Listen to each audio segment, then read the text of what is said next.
Welcome to Electric Evolution with Liz Allan. This podcast is about the journey to a more sustainable future in order for us to be able to do our bit to achieve net zero. I'll be discussing a variety of topics with experts in their field in order to educate and increase our knowledge of clean energy, electric vehicles and the electric vehicle infrastructure. So whether you're an individual wanting to make a difference at home, a small business or a corporate, this podcast is just for you. So on today's podcast, and I'm going to have to pronounce her name correctly, we have Jenny Figueredo. Have I said it right? Yeah. Wonderful, Liz. Perfect. From Oxfordshire County Council. Oh my God, I had to write that so that I knew how to actually say it. But anyway, thank you for joining me, Jenny. It's great to see you, Liz. Thanks ever so much for inviting me along. Now, we were introduced by Shane Rees, weren't we, from Chargy? Yeah. Because he was speaking highly of you. So you are the EV charging projects manager at Oxfordshire County Council. Not the City Council, but you work there too, but the County Council. Yeah, two different organisations that nobody seems to know the difference between, even people that live here. But yeah, I've worked for the County Council now for the last 3 years in the EV charging project manager role. Previous to that, I worked for RAP for a little while on the Love Food Hate Waste campaign. And then before that, I was at the City Council for about 7 years, doing all sorts of sustainability stuff, mainly around sort of comms and events. And I think the thing that holds together most of what I've done is really about behaviour change, and about putting stuff in place that can help people change their behaviour for the better for the environment. So it's all about EVs now, but I've worked on all sorts of stuff from food to fashion to energy to transport, you name it. I've probably done an event about it and hopefully changed a few people's behaviour for the better along the way. And this and everything that we're doing at the moment, moving towards kind of 2030 and moving towards, net zero in 2050. It is all about behaviour change, isn't it? It's about doing things a little bit different. So tell us what you've been doing in the county council. I mean, if you want to give us a bit of context between the two councils, because Oxfordshire as a whole has kind of been seen to be leading the way for a lot of things, hasn't it? Really, to do with sustainability and kind of low emission zones and things like that. Do you want to kind of just give us a little bit of background to what you've been, how Oxfordshire is now leading the way with this? I'll do my best. So I think, it does feel like, and we get told this by other areas, that Oxford and Oxfordshire is kind of leading the way on green stuff, and now very much in sort of EV charging. I think Oxford City Council probably started that off, not just because I was there at the time, but definitely a very, very ambitious council who were not afraid to do things slightly differently. And I think push the envelope with some of the stuff around collaborative working in the city. And then, it must be 7 or 8 years ago, got funding to deliver the Go Ultra Low Oxford project around EV charging, which basically trialled several different types of on-street charger to look at what was going to be a good solution. And at the time, councils weren't putting EV charging in at all, really, I don't think. And so that was quite a groundbreaking project at the same time that this zero emission zone, or low emission zone as it was at the time, was being introduced in the city to basically encourage people to stop driving polluting vehicles into the city. And I think, if in all honesty, the county and the districts around Oxford had a bit of catching up to do, because Oxford City had kind of trailblazed. The politics in the county is very complicated. All the different places are different colours and never the twain shall meet. And that's kind of changed over the last few years. But we've got kind of a huge groundswell of passion and activity and political support for a whole range of things across the sort of environmental agenda now. So Oxfordshire is now very much caught up, and the district councils and the county council are caught up and are now kind of, as a county, I think, working collaboratively and leading the way, especially in EV. We've got consistently the highest EV uptake in the country when you look at the new sales figures. So around Christmas, we started hitting 50% of all new cars sold in Oxfordshire being fully battery electric, which is way ahead of like the UK average. I think the UK average, and I'm going to get this wrong, is something more like 20%. And our nearest sort of following area, I think, is East Anglia or something like that, with a much lower percentage. So that's probably a combination of having a very knowledgeable, educated, environmentally minded bunch of citizens that live in Oxfordshire. It's probably a sort of sign of the political support we have and the fact that that enables things to happen. And then I think those things kind of end up snowballing in a good way, Mm, because once you start getting funding in for things and start achieving things, you can then do more and can build on that. So we're on the journey, quite a long way down the journey, which is great because we can keep going. Whereas it's a distant memory to be sort of on the starting blocks, and I yeah, feel for councils that are still kind of there and going, oh my god, what there's a should we do? lot. Yeah, We've been kind of active in this area for a very long time, and that's great, and that's probably why we one of the reasons why we do now have such a high EV uptake, because we've actually gone and put a lot of that infrastructure in that people need. And of course, you've got the whole chicken and egg thing of, if the infrastructure's not there, people can't switch. Provide the infrastructure, it encourages more switch, and we're sort of on the up. So done lots, but there's still loads to do. But yeah. we're all very enthusiastic about creating an environment where people really don't have to drive petrol and diesel cars for work or personal life when they could possibly be driving electric or driving shared vehicles. So Exactly. And you've been involved in some really interesting projects, haven't you? So, Park and Charge. Can you just explain a little bit about what that is? I certainly can. So that was basically what I was brought in to start delivering for the county Yeah. council. So that was an Innovate UK funded project, Okay. which was innovative at the time, and it doesn't sound that innovative now because it's kind of become what people are doing as the norm. But it basically involves putting EV charging hubs into council-owned car parks, as a solution for people who can't charge at home. So Mm, we know that, like a lot of the rest of the UK, it's about 30 to 40% of residents would find it difficult to install a home charger because they don't have a driveway, or maybe yeah. they live in a rented property, or their parking space is miles away from their house and it's just not that easy. I think all councils are really geared towards providing for that audience because, if you've got a driveway, hey presto, you can drive an EV without anyone's intervening. So we looked at, Oxfordshire's got loads of narrow streets, loads of terraced houses, loads of areas where basically no one's got a driveway at all. And when you're walking around those areas, you kind of go, oh, but there is a residential car park in this market town that the council runs. That's where our car parks tend to be. And the idea kind of clicked, like, actually, nobody really parks in those overnight, and actually it's within eyesight of where these people are thinking, how the hell am I going to switch to EV? Mm, So we did a bit of a feasibility study just before I started to say, would this solution work for people? How far would you walk to charge at an overnight EV charging hub? Would this kind of concept work? And it seemed to be something that was popular. And so we worked in the end with a local supplier, who have been doing lighting, actually, street lighting and all sorts of innovative lighting in Oxfordshire for years, called Zeta Lighting, who basically built a charger for us from scratch that is super reliable, does lots of fancy technological wow. things, and is basically very, very easy to use, accessible, reliable charger that they built up the road in Bicester. Um, they were the project leads, along with ourselves and the district councils and the University of Oxford, and a local software company called Urban Integrated. And we basically have installed 20 of these EV charging hubs that have got kind of a dozen Gosh. or so EV charging bays in them. We've done 20 of those right across the county, which is the first big wave of EV charging installation outside of the city, really. Mm, mm, So when you look at the map of Oxford now, Oxfordshire now, you've got chargers in Banbury, Bicester, Witney, Ensham, Wallingford, all of these places that had really had Henley. nothing before. Henley, we've got two really Yeah. lovely hubs in Henley, and it's lots of chargers in one place, so that when you get there, they're all working. There's going to be one spare right now, because we're still on that sort of up on the EV uptake curve, and we are finding that people are using them exactly as intended. Local people are using them overnight to park up once or twice a week or whatever and get their main charge there, and then they're also providing a really good resource for visitors and commuters and people that are coming in as well. So, you know, we built it and they came, seems to be what's happened. We've I kind of like got it. got the funds together for that. as I say, it doesn't sound that innovative anymore because off-street charging hubs are kind of what a lot of people are looking to deliver.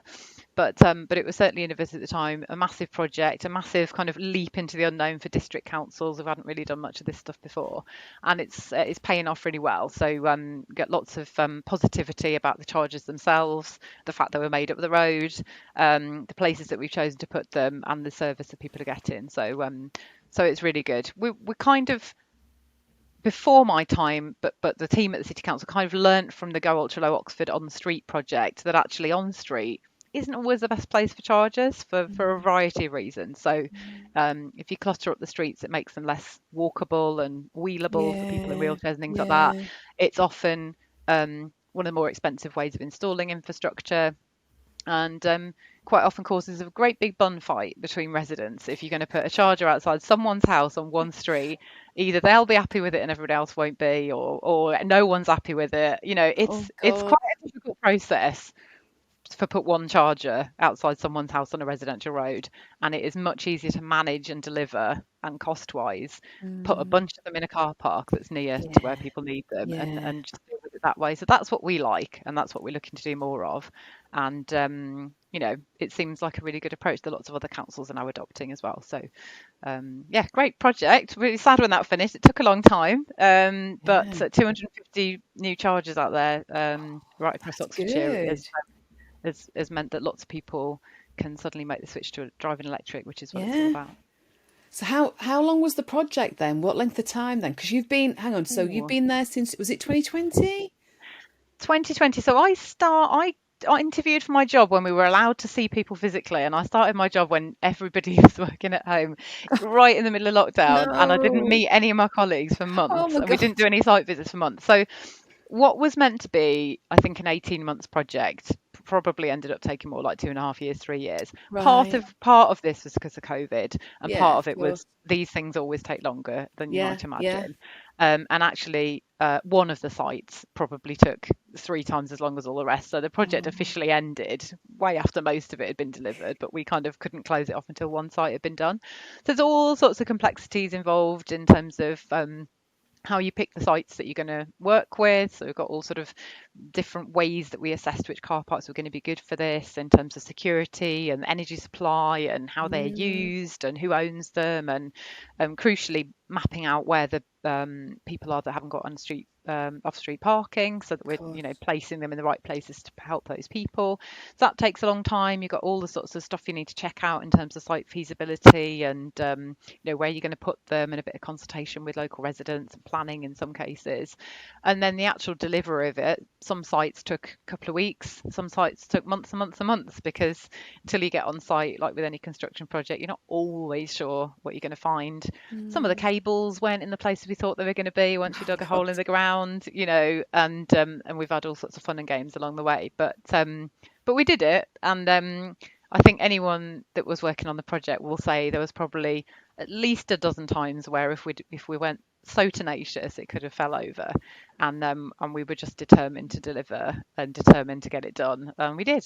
And so very proud when I occasionally drive around Oxfordshire and see these little charging hubs with a full That's bank of happy that's people charging brilliant. up at them. And It's great. actually, because you don't have a car, do you? And that brings me to the next project that you've been involved in recently. And I saw you kind of talking about this on LinkedIn, where you've actually got you've got a car, you started up a car club, haven't you? Was it We already start. going, or is it just been extended, or is this kind of like from the ground up? You've just started this car club.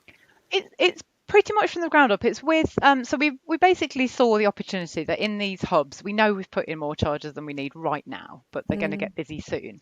But in the meantime, it seemed like too obvious an opportunity to miss to put some EV car clubs where these chargers are, because they're central locations. I'm really passionate about car clubs generally because, as you say, I don't have a car, but I do need to drive sometimes. If I'm going camping, it's a pain on the train. If I'm going to go to the garden centre and splurge on a load of plants, you need a car. So there are always times where people need cars, and I'm really happy not to own one, but I really want to have one that I can use. mm, Funnily enough, we had a car club on a trial basis on our street, and our street is a very nondescript part of just outside of Oxford, very sort of suburban, regular street. And within 6 months of 8 people using that car, it was already washing its face and it was covering its costs. And I thought, "Do you know what? Excellent. Car clubs usually operate in cities and they look at which city should we go to next? Should we go to London, Nottingham, Birmingham, wherever? And the commercial car clubs don't tend to look at rural areas. And I thought, if it can work on my street, I don't see why it can't, if we put some good comms behind it and get the right support behind it and promo the socks off this, that we can't get car clubs to succeed in more urban, suburban, and even rural areas. So then we got these chargers. We invited a few of the car club commercial operators that are have some presence in Oxfordshire already. Hmm. So that's Co-Wheels, Enterprise, and a community set up car club called Tame EV Car Hire. Yes. And we said, we haven't got any money, bit of a punt. Would you like to put some car clubs out for a year and see how they go? We'll give you the charger and we'll give you some free parking for the year. Let's see if we can make a go of it. And we're absolutely thrilled now that we've got 14 car club vehicles that are fully 14. electric. So What? it's novel because they're not in the city, and it's novel because they're all electric, and we're just crossing our fingers and toes and everything else just to get them really well used over the next year, to basically make a case that, they should stay and that we should have a bit more of a plan as a county for how we're going to get Mm. them out in more places. Time will tell, but it's going really well so far. Loads of people are really interested in it, and I think because they're all electric, you've got added benefits from just a normal car club. People who might not use a car club with a petrol and diesel car might use an EV car club because they might be people who've got a car already but really want to try an EV, and it Yeah. gives them an affordable, kind of accessible way of doing a test drive for a long weekend, for Yeah. Yeah. example, Yeah. or Yeah. using an EV for the journeys that they can, but keeping hold of their security blanket petrol car for the long trips and things like that. So I'm really confident. I'm powered entirely by enthusiasm and optimism. And I think, let's get it So out good. there. Let's see what happens. I think we're all prepared that if it doesn't work, it doesn't work. We tried and it was definitely worth a try. But yeah, really, really excited because, it's happened pretty quickly and now they're there, and the Mm. response has been fantastic. So I'm hoping that's the beginning of something pretty major because we want to see people switch to EV and get out of their petrol and diesel, but we also want to see less cars on the road generally. And let's face it, when you've got a car on your drive, you get in it, don't you, and make use of it, and actually make use of it when you could be probably using the bus or walking or cycling for It's some very journeys. true. So trying to really encourage people to make conscious decisions about how they make Mm. journeys and that kind of Mm. stuff. So we'll see how it Brilliant goes. idea. No, it is. It's an absolutely brilliant idea. So, as I said to you before we started recording, in Reading, I've seen co-wheels, and I live in a little place called Caversham, which is just north of the Thames in Reading. Um, so my neighbour next door, she was using it, and I was like, "Oh, that's quite interesting." I think it was a little Nissan Leaf. I haven't seen it that much lately. But do you want to just explain? So obviously you've got 14 vehicles, haven't you? You have. If you've got residents in Oxfordshire County Council who want to, kind of be part of the car club, how does it work? What do they need to sign up to? Do they need to pay anything in advance? What do they need to do? So the car club model, which is really kind of unfamiliar to a lot of people, I think, which is a Mm. shame because it's that sort of mental leap to doing something differently. Basically, you become a member of the chosen car club. They're not all kind of integrated so much at the minute that you can be a member and use Of any one of one. them. So Right, say you okay. want to be a member of Co-Wheels because that's the one that's in your local car park. Normally, the membership I think is £25 a year, and then it's £5 a month membership or something like that. And then you pay per use for the vehicle. So you pay per hour or you Mm. pay per day. And that's what it's Mm. aimed at, really. It's for people to use for a couple of hours, up to a couple of days. Anything more than that, and you're probably best off going to a normal car hire or leasing company or Yeah, something like that. So yeah. it's really short term car use, for just, dropping the kids off at some hobby, going to the garden centre, that kind of thing. Um, Once you remember, the rates are £5, £6 an hour or something like that to hire these electric vehicles, and then it's something like 12p a mile. So I hope you don't mind me talking about these costs, but that's No, no, it's a no. lot to think about, isn't it? So, but what that includes is all of the insurance. You don't have to do the MOT. Someone else is doing that. Someone else is cleaning it. Someone else is servicing it. So it's a bit of an alien concept, I think, for some people to be looking at the Yeah, hourly usage. But if you do yeah, sit down and work it out, your car on average sat on your driveway costs you X thousands of pounds a year, and you might not use it that much, or you might use it when you don't need to. But actually, if you only use a car sporadically, maybe a couple of times a week or once a month or whatever, car clubs are quite an affordable way of doing that, and mm, especially if it's an electric car club, because it's then kind of guilt-free driving if you're driving on a renewable energy, yeah, and it's much cheaper per mile. So yeah, you basically book with an app. You become a member. You have an app on your phone, and you can search around for vehicles in your area. I'm a member of about 4 different car clubs at the minute, and so if I want a car, I might search one, then I might search the other, and it'd be lovely if I could search them all at the same time. But you can then see which ones are available, and you book them, and then it's all kind of keyless technology, so you just rock up and your mm. phone is the key to open the Oh my door, so you don't God. have to go into an Oh, office and like sign up documents and do those all those checks you do when you do a leasing. now that's You literally just interesting. rock up, use Yeah, your phone. These are based in public car parks, so you just turn yeah, up. And then in our scheme, they are back to base cars. So you pick it up at the EV charging hubs that we've put in, do all your miles in it, bring it back to where you left it off, plug it back in again at these dead yeah, easy to use chargers, and hey presto, Bob's your uncle and all that. So yeah, at the moment, because we just launched it, all of the car club operators have got sort of free membership, free sign up. So there's absolutely no commitment really. You become a mm, member mm, and you're just paying for that hourly rate. So you could just go and test drive an EV for an hour, cost you about a fiver. yeah. That's brilliant, isn't it? Because Isn't it it's a bit just? intimidating to go to a garage and have to test drive. You'd have to know that you wanted a Volvo, and you'd have to go to that Yeah, dealership, and then you don't. I'm a bit like, oh God, I might succumb to the sales pressure and accidentally spend 50 grand. But with a car club, you could actually just rock up and give it a whirl, and go on a little journey. And from the experience I've had of running loads of EV events and giving test drives to the public, I haven't seen anyone that's test driven an electric vehicle for the first time and not come out beaming. Honestly, it's just oh, such a nice experience going, off you yeah, go then, see you I in a agree. minute. And then they come back, Yeah, they're like, oh, that was brilliant. Oh, yeah, love this. that Didn't was expect it to me. be like that. So even as a car, even with these car clubs, just on the basis that it could give people an opportunity to take that first test drive and give it a go is great. And then the hope is, if they are successful, we get more of them and they become a bit more of the norm. Like people start thinking about using shared cars instead of automatically thinking, I must own one and have it on my driveway.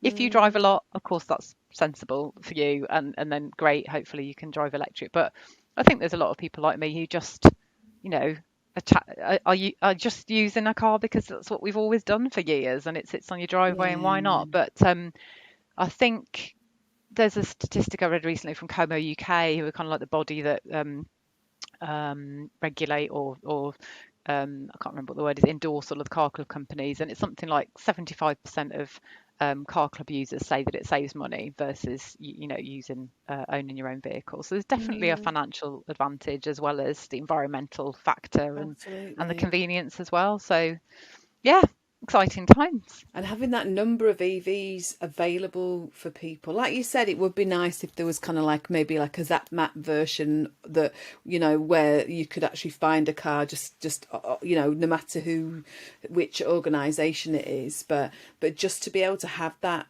available 17 vehicles, and you just need something for a little while. Like I say, I was talking to my husband about it before, and I'm away for the next 2 3 days, so there's no car because we've only got the one car.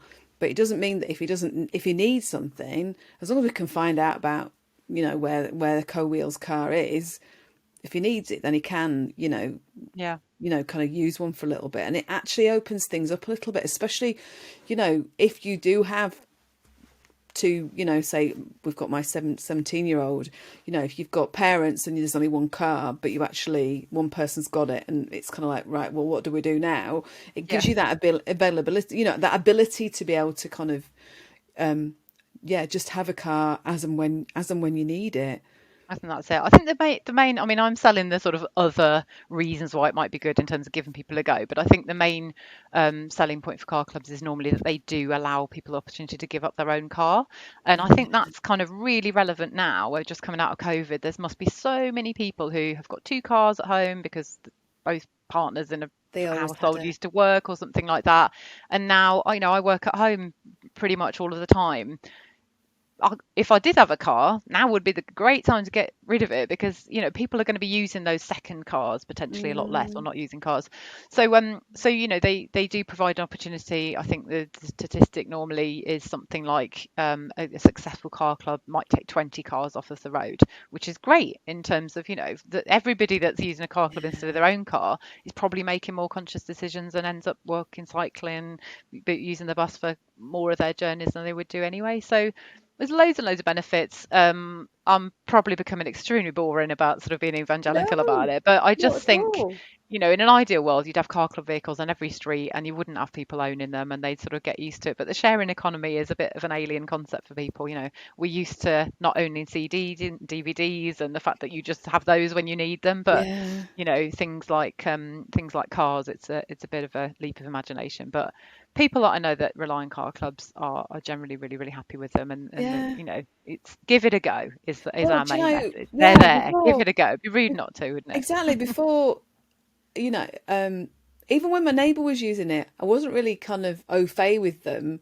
And before we spoke today, I did a little bit of research and I thought, oh, I can really see the benefit of this, and especially working, getting them working in the car parks where you put in the chargers. So you're actually giving people that opportunity, aren't you, to kind of go, try it out, charge it up, see what you think. Yeah. Yeah. And then I can imagine that would be a good reason for the uptake to increase across Oxfordshire anyway. And like I said to you, Henley is really close to us. It's only like 15 minutes drive away. My son used to go to a school over there, so I'm going to have a nosy over there anyway and Have a nosy. So have a look at them. as a Henley have had car club vehicles for a while now. So the town council and the community group, they've been really proactive. So they've had car club vehicles that have been doing a roaring trade for a long time, but they didn't have electric ones because obviously car Right. clubs, you can put them anywhere. As long as Yeah. you're allowed to park them somewhere, Yeah. Yeah. they could Yeah. be sat on someone's drive, or they could be on the street if the council lets you park them in that particular place. The difficulty for car clubs in rolling out EV car clubs is you really want it to be based at a charger. And of course, car clubs aren't the people that install chargers. So that's why this opportunity that we had was sort of seen as a bit too good to miss, because we had chargers that were there in the right places, going to be spare for a little while. And so, it was seen as a really great opportunity for the car clubs who want to electrify. Mm. The satisfaction rate of their EV car club vehicles is much higher than of their petrol and diesel car club vehicles, which is great. So yeah, it needs to be like a lot of these things. It needs to be lots of people working together. Someone providing the infrastructure that's really reliable, and then the car club companies coming together and sort of bringing all those partners together. Tends to be a lot of what my time is spent doing, and a lot of what the council's time Mm. is spent doing. It's Mm. we can do the little bit on our own, but you have to bring together those partners to actually get the fully formed Get it product that's going to going. be what people Yeah. need. Yeah. Yeah. And So I'm assuming. I mean, I suppose what you were saying about the kind of the electrics company, or was it Zeta? You were talking about the lighting company, and actually getting them to work with a software company and kind of building. I mean, God, I didn't even know that you'd actually had the charge points built by a local yeah, company. Which, yeah. my goodness, It's really and it's one of these like pleasing fuzzy feeling things when we've done events that people are kind of like come up, even the most cynical person, you're like, this is a local product made by a local company and it's really good, and they're like, oh, I'm surprised to hear that. I don't know where they think this is made from. So just to clarify, Zeta Lighting is the sort of company that made them. They now operate as a company called Easy Charge, so that's what you'd see on the chargers, and it's oh, all of about course, basically yes. saying it's really, really easy. And interestingly, their motivation came from being involved in the Oxford trials years ago, and I think what they did was bought in some kit and operated it and put it in, and were like, this doesn't work very well. You see a lot of chargers about randomly in corners and on streets that aren't working. And I think Mm, they thought, we know what's wrong with this. If we made our own version of this, we could fix all of that, because they're technological innovators and sort of entrepreneurs. So yeah, they built something from absolute scratch with reliability and ease of use and accessibility in mind. And yeah, good on them, I say. absolutely. And that's total innovation, and you are based in the innovation hub up in Oxford anyway, aren't you? So yeah, that's kind of, it's just embracing innovation in a really, really positive way, isn't it? Yeah, It's and I think we're lucky that we get to do things like that, and that I don't know what other councils are like or other organisations, but sometimes things are an uphill battle. I speak to anyone in the council, in any council, and there's rules you have to follow, and of course we have to be responsible with public money and things like that. But there's always room for innovation. There's always room for thinking, could we do this in a different way? Is there a different business model? Could we do this slightly better? And actually, it's really exciting to be working in a place where pe- people can bounce ideas around and find the money and get stuff happening. It's not just a little yeah. pipe dream over here. It's looking around and realizing, oh, it happened, we did it, great. And yeah, it's great to be working with local businesses and supporting them as well. So yeah, it's And exciting. and you were saying as well, weren't you, that the Levi funding for councils is now going to be available across the country rather than just in the pilot areas? Yes, absolutely, which is great because I think OZEF have been listening. So there's two really good aspects of what they've done with this new fund. Instead of it being a sort of competitive process where councils are pitted against one another or maybe looking for a limited pot and 10% are going to win and 90% are going to lose out, they've basically seen that everybody needs to be doing this. It doesn't work for the country. It's not a zero-sum game if some areas are steaming ahead and others are left behind. That doesn't make sense to anybody. So every tier one authority, which in our case is the county council as highways authority, is getting an allocation of funds, which has already been publicised. It's going to be several million to quite a lot of millions for some bigger Mm, areas mm. to spend on public EV charging infrastructure. And they've also listened in sort of giving us some resource funding as well. So it's not just capital that you have to work out how on earth are you Mm, going to mm. resource spending that. So all councils in England have found out recently how much money we're getting, and we're all merrily putting together our plans of what we'd like to do next. And you'd be surprised to hear that in Oxfordshire we're looking to do more of these kind of EV charging hubs, and go into ever more rural areas as well. We've made a start from having just stuff in the city to now in the market towns. We're absolutely desperate to put stuff out into even the quite remote rural areas because Mm. if people there are miles from anywhere and they don't have their own driveway, they're probably getting in a bit of a panic about how they're going to switch to EV. And we want to also make sure that people keep visiting those areas and that they're Yeah. not left out when people are looking on ZapMap and like, oh, where can I drive this weekend that I'll be able to charge. Yes. We want to make sure there's a really good geographical spread and a sort of backbone of EV charging right across the county in every corner. So I'm really, really excited about doing a scheme, hopefully working with, parish councils or community centres to Mm. put what we're calling micro hubs in very, Yes. very small areas to serve those more rural communities where we don't know what the usage is going to be like, but they certainly deserve to have some EV charging facilities anyway. I So was yeah. going to say, and you've been supporting or talking to other councils about how Oxfordshire have been, how you have been leading the way, and kind of listening to other councils with regards to their needs and where they are in their kind of charge point rollout journey, haven't you? Yeah, we've spoken to lots over the years through being approached via interest in one of the projects that we've done, or we've spoken at conferences and done all sorts of bits like that. And we're always, if we've got the time, there's a lot of local authorities out there that we'd love to speak to. If we've got the time, we're always really happy to have those conversations because we want to, like yourself, Liz, saying earlier, you want to learn stuff yourself and then Yeah. spread it out and hope that everyone can benefit. But also, every time we spoke to another local authority, we found out stuff, or we've learned, the pitfall that they've avoided or maybe fallen into, and we can try and help and advise on things. I think most of the stuff that we've done is kind of sort of open source. So we've got an electric vehicle infrastructure strategy, which is on our website. You can use as Ah, much of that right. as you like, and you Yeah, can yeah, just yeah. sort of look at all the learnings from that and adapt it for your own. We're not precious about those kinds of things. We've got the Park and Charge project's got a website, which is parkandchargeoxfordshire.co.uk. You can see all the details about what we've done. And another thing that we're working on is cable gullies. So these are becoming quite popular as well, where you kind of have a channel in the pavement that basically allows someone without a drive to put a home charger on their wall and then charge at curbside. We've had huge amounts of interest in that, and I feel like we spoke Mm. to every local authority in the UK on that, as well as doing some, the conference circuit. We're happy to just save people the effort and save people the pain of sort of having to learn stuff again or reinvent the wheel kind of thing. We're not expert in everything. We haven't done everything, but we've done a lot more than some others. And you know, all for sharing the learning and helping everybody do what we all need to do, really. So Uh, this is so refreshing, to be honest, like I say, because I know that there are a number of councils are in a very different place to where you are now, so just being able to share, and you said, yeah, I'm that's what I'm doing. I'm learning and I'm trying to share it, because as I said to you before we started recording, what's the point in it just being in my ears and my head? When I'm talking to people like you, I want it to be out there. I want people to hear what you've got to say, because I'm asking you a question, you're giving me an answer. Let's just get it out there. It just makes sense to me. absolutely, and it's all news to everybody, isn't it? Some of the stuff that we're doing, it might not be that some of it is new technology, and Mm, that's a bafflement for a lot of people. I'm not a tech savvy person myself, so the tech side of things, like, oh my God, overwhelming. But actually, some of it, the technology is extremely simple. It's then what you do with mm. it. So I mentioned the sort of cable gully.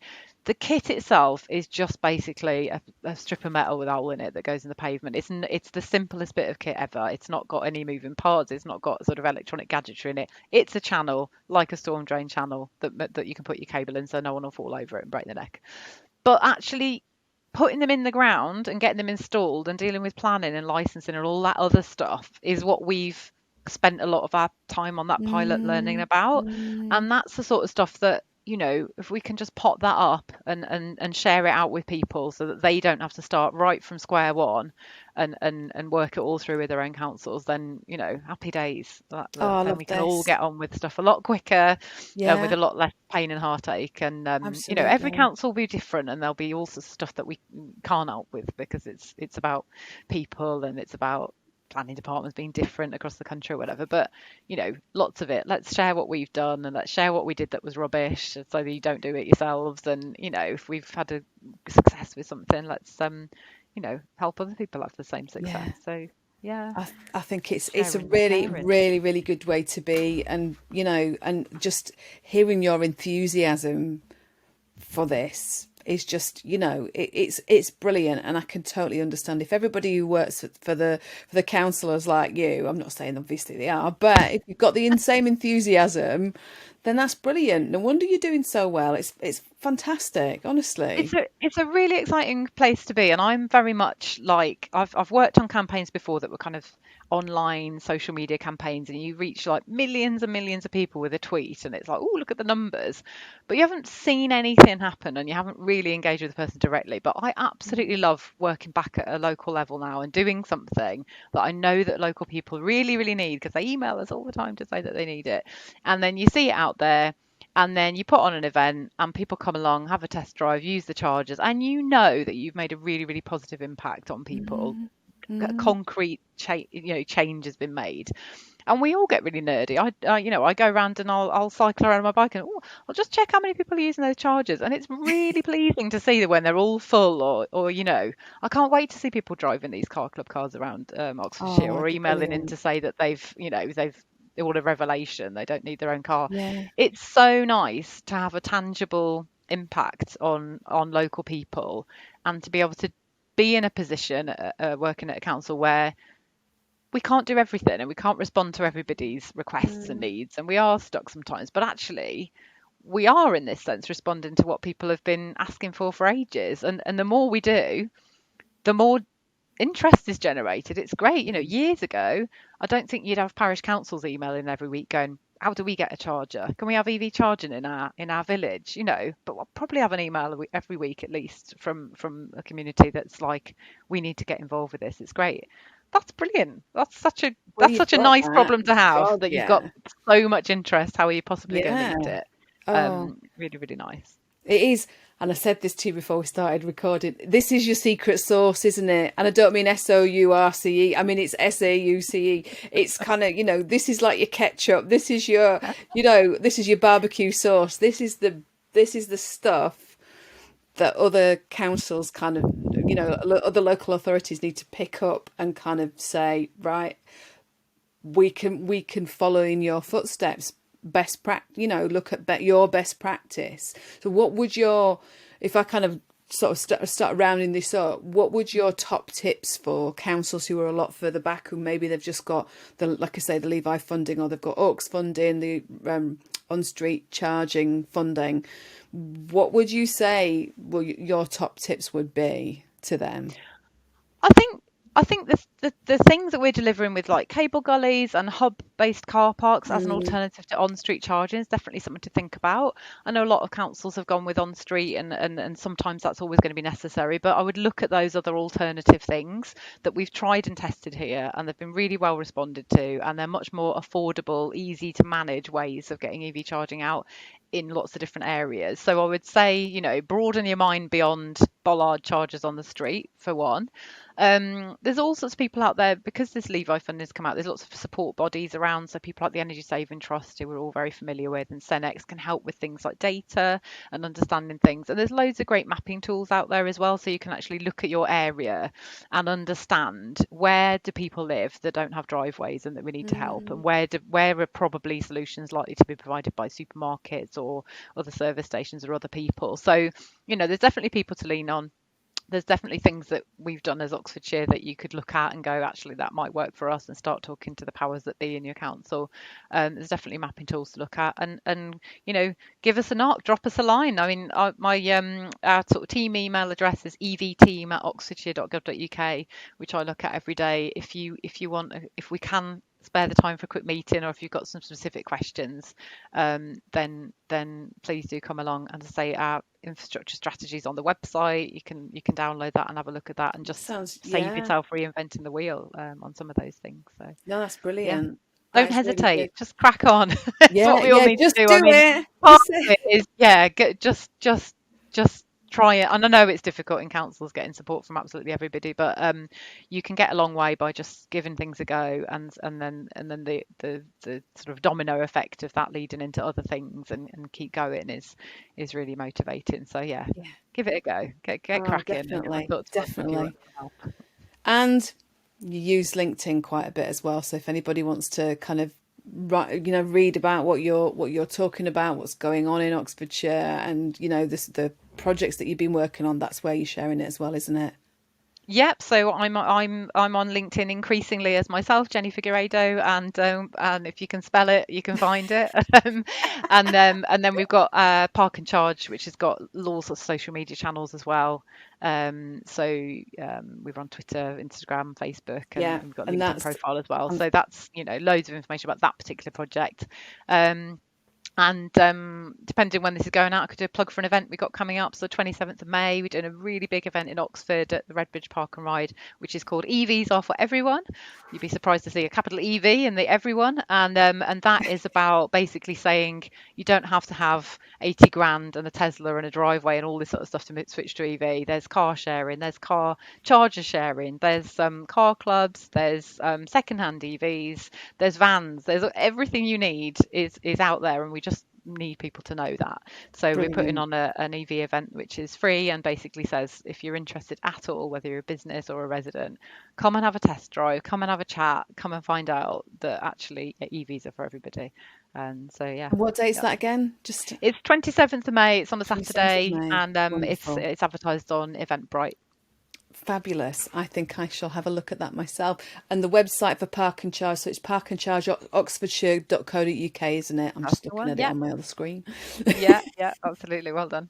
But listen, Jenny, it's just been fabulous talking to you. You are such an enthusiastic, and your energy is just amazing, and I totally get why you've done so, why Oxfordshire's done so well whilst you've been working there, so thank you ever so much for your time and talking to me.